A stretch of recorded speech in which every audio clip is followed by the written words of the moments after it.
Una producción Enciclopedia Británica. Teoría molecular de la materia. Observemos algunas propiedades de la materia que han conducido a la teoría cinético-molecular. Veamos la materia en cada uno de sus tres estados. Sólida como la tiza, líquida como el agua y gaseosa como el aire de esta probeta. Veamos cómo se mezclan los gases. Colocamos esta ampolla que contiene bromo en el interior de la probeta y la rompemos.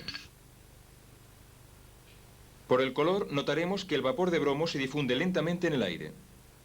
Las imágenes tomadas en cámara rápida permiten acelerar el proceso 60 veces. En realidad, el bromo necesita 23 minutos en difundirse en el aire de la probeta. ¿Cómo es posible que una sustancia pueda pasar a través de otra? Consideremos el aire. La teoría cinético-molecular se basa en la suposición de que toda materia está constituida de diminutas partículas, en constante movimiento, llamadas moléculas.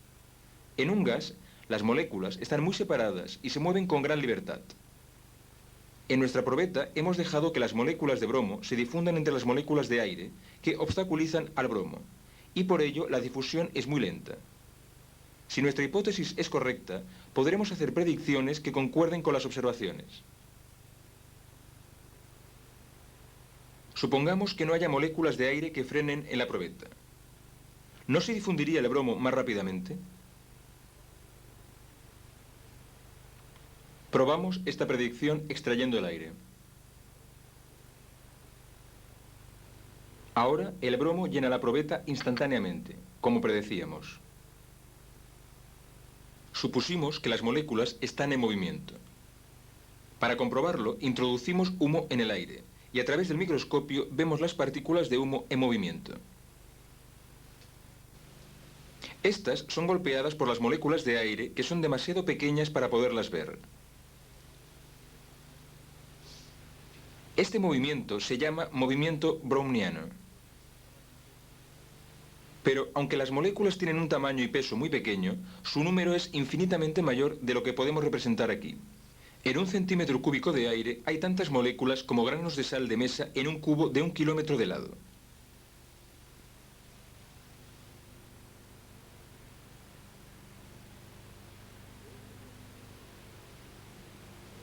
De este modo, existe un número inmenso de moléculas bombardeando continuamente las paredes del recipiente.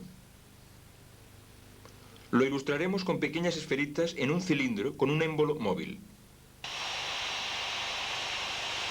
Ponemos las esferitas en movimiento.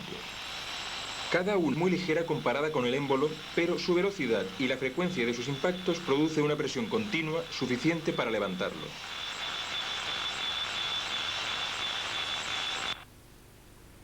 Las moléculas aceleradas de un gas tienen un efecto similar que podemos medir como presión del mismo. ¿Qué condiciones varían la presión de un gas? Si introducimos más gas en este cilindro de volumen determinado, un mayor número de moléculas chocan con las paredes y la presión aumenta. Si dejamos salir gas, la presión disminuye. Al enfriar un gas, vemos también que la presión baja. Para interpretar esto, supondremos que al enfriar una sustancia disminuye la velocidad media de las moléculas y por lo tanto su energía cinética se reduce. Los impactos son más débiles y la presión es menor. Por el contrario, la presión aumentará calentando el gas. Existe otro factor que debemos considerar en nuestro estudio de esta teoría.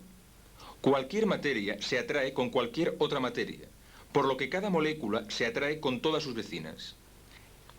Esta atracción tiene poco efecto en un gas, donde las moléculas están muy separadas y se mueven a gran velocidad. Podemos ver un efecto semejante con una bolita de acero moviéndose cerca de un imán. Esto afecta poco a la bolita, si pasa rápidamente, pero si reducimos su velocidad, el efecto aumenta. Si reducimos la velocidad de las moléculas de un gas al enfriarlo, la interacción aumenta, obligándolas a unirse y pasando a formar parte del estado líquido.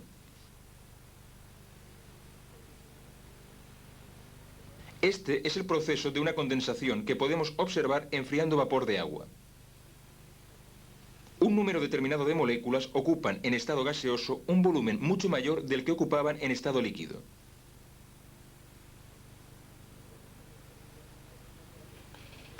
Podemos condensar un gas aumentando la presión sobre el gas, lo que une a las moléculas aumentando el efecto de su atracción mutua. De la misma forma que el imán atrae más y más a la bolita al pasar más cerca. El efecto es el mismo que con el del enfriamiento, un cambio de estado de gas a líquido. Observemos ahora las características de la difusión en los líquidos. Tenemos permanganato de potasio y agua. Como las moléculas están mucho más juntas en el líquido que en el gas, podemos esperar una difusión más lenta. Observemos el proceso de difusión a cámara rápida, ya que se necesitan 18 horas para completarlo. Aunque las moléculas de un líquido están muy próximas entre sí, pueden moverse al azar.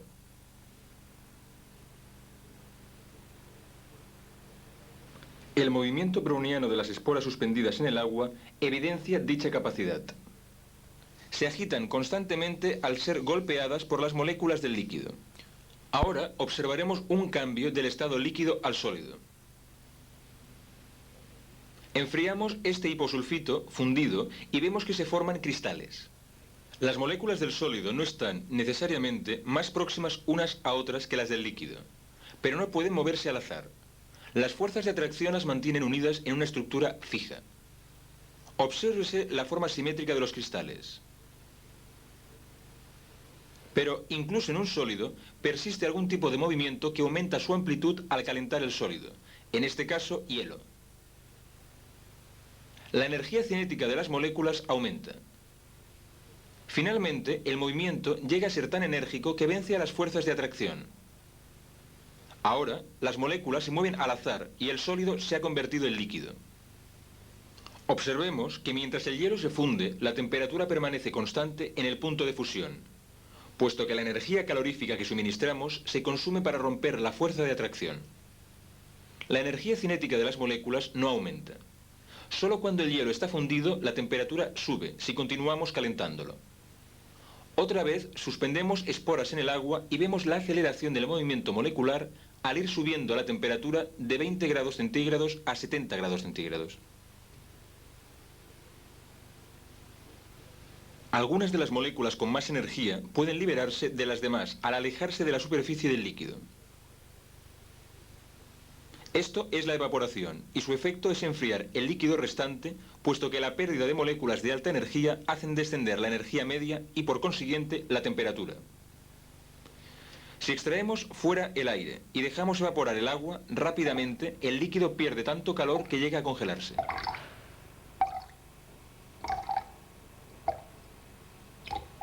Volvamos al agua que estábamos calentando. La temperatura continúa subiendo hasta alcanzar el punto de ebullición. La energía cinética media de las moléculas es tan elevada que todas pueden evaporarse a la vez. Una vez más, la temperatura permanece constante durante el cambio de estado, ya que la energía calorífica se emplea para liberar moléculas. Ahora están muy separadas, moviéndose con gran libertad y velocidad. En condiciones normales podemos considerar nula la influencia de unas sobre las otras. Sólido, líquido, gas.